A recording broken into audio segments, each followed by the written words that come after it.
Despite the fact that he's been in the top 3 in polling this entire 2020 race and has the most individual donors and the most donations by far out of anybody in the race, a recent PBS NewsHour segment on the state of 2020 completely ignored Bernie Sanders.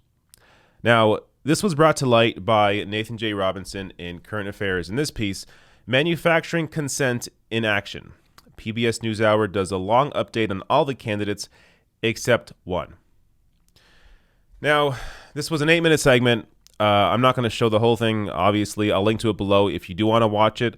Just a warning, it's kind of boring. But I cut out every time a candidate was mentioned, and I also included basically the first 30 seconds of the intro. So I have that, plus every time a candidate is mentioned, cut out in this piece to show you who was mentioned, and you'll clearly see who wasn't.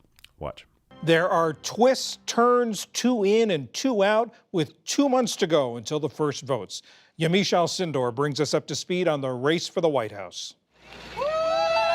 This is a Democratic field in flux. Candidates on the rise are shoring up weaknesses. Mass incarceration must end. It's that simple. Candidates whose campaigns are lagging are looking for a second wind. What are the challenges for you as a small business owner? Our kids are watching. And still other candidates are dropping out entirely. Today, it was Montana Governor Steve Bullock who left the race. Yesterday, it was former Pennsylvania Congressman Joe Sestak, South Bend, Indiana Mayor Pete Buttigieg, former Vice President Joe Biden. The Hawkeye state is also key for California Senator Kamala Harris. Meanwhile, a new campaign ad for Minnesota Senator Amy Klobuchar in Iowa was a focus too for New Jersey Senator Cory Booker. The tenor was different at a weekend Iowa stop for Massachusetts Senator Elizabeth Warren. Joe Biden is ahead in all of the national polling and has had a pretty consistent lead. Pete Buttigieg's problem, as you pointed out, has been Elizabeth Warren's surge. And then we're talking about Mike Bloomberg, who's been spending all this money. I mean, he spent $50 million. All right. You saw there who was mentioned. Let me just bring up some of the candidates here that were discussed. Steve Bullock, Joe Sestak, Michael Bloomberg, Amy Klobuchar. All of these people polling well under Bernie Sanders. Again, Bernie Sanders has been in the top 3 in polling this entire race. And nobody comes even close to him when it comes to fundraising. Again, Bernie's taking no corporate money, no private fundraisers. All he's doing is relying on individual donations. So he has 4 million individual donations. No candidate even comes close. And in September, Bernie crossed 1 million individual donors that gave to his campaign.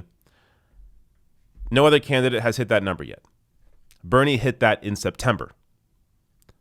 By any measurement, this is a top-tier candidate, if not the top-tier candidate. Completely ignored in this PBS NewsHour segment. Now, to be fair as well, Andrew Yang was also ignored, despite him polling higher than Kamala Harris. But it's less of a glaring issue when, I mean, again, Andrew Yang is polling under 10%, and Sanders is in the top 3. I mean, it's crazy. And this is a pattern of behavior. Like, again, it's one thing if these are offshoots. It's not an offshoot. Before I get to example of that, though, let me just show you some recent polling on this race. So this recent poll from Morning Consult shows Bernie Sanders a close second behind Joe Biden in early primary states.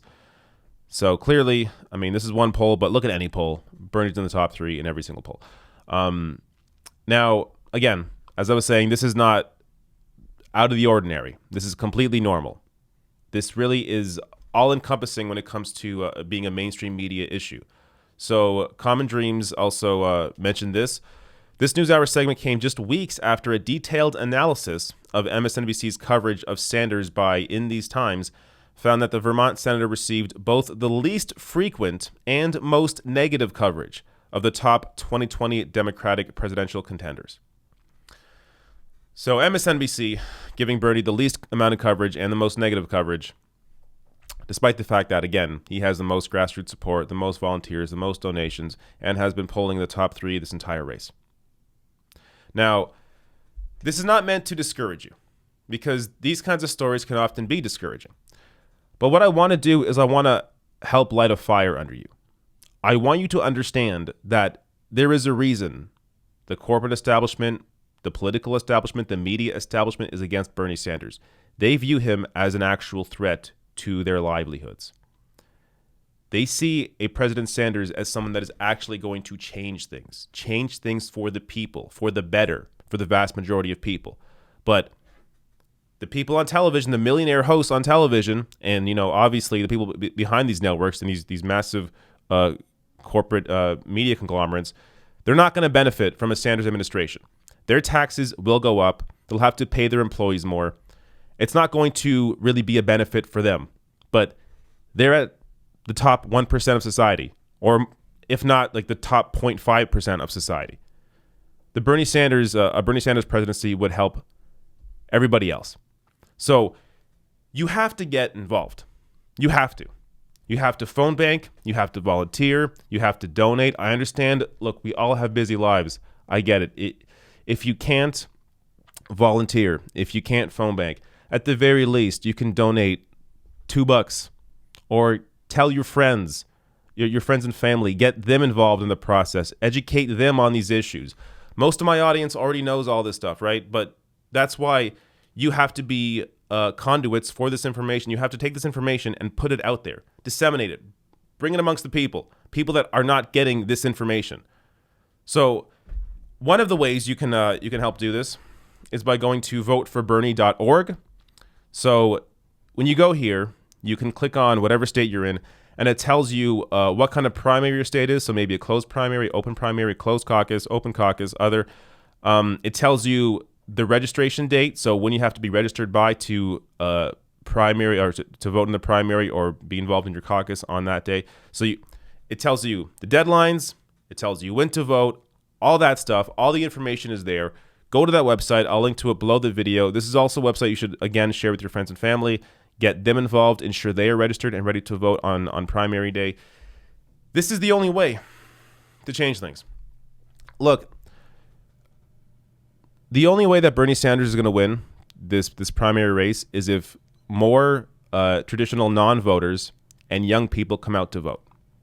That's the only way.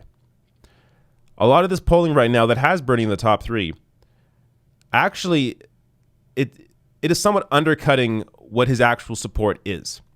Because polling typically looks at traditional voters, registered Democrats, people that voted last time, and that's who they poll. And it also skews older, as many young people, don't answer the cell phones, or a lot of this polling isn't even based on cell phones. So this is what matters here. If young people and traditional non-voters go out to vote in your primary, wherever you are, Bernie Sanders will win. But that has to happen. That's the only way this is going to happen. And for this to happen, you have to ensure you are bringing people into this movement that traditionally are not involved in politics, don't care, are disengaged for whatever reason. You have to bring them in. Discuss issues like Medicare for all. Everybody deals with health issues or will at some point. And Americans, I hope at this point, and again, if they don't understand this, understand that how expensive and how crazy the American medical system or the healthcare system is. Explain that to them. But also, in many cases, people experience issues. The people in your lives, engage with them, ask them what they're dealing with. Maybe low wages, maybe precarious work, whatever it is, housing, the cost of housing, whatever it is, engage them on their issue and go to the Bernie Sanders website, look for what can help them with that issue, because Bernie Sanders has a plan for everything, and engage them on that. That's a potential way to get them involved in this process, and understand that there will be a material benefit to their lives if Bernie Sanders is the president. But the only way they get that material benefit is if Bernie Sanders becomes the president, and the only way that happens is if he wins the primary. So bring people in. Go to voteforbernie.org. Again, the link's below. Bring people into the process and ensure that not just that you vote on voting day, but that your friends and family and traditional non-voters come out to vote on voting day.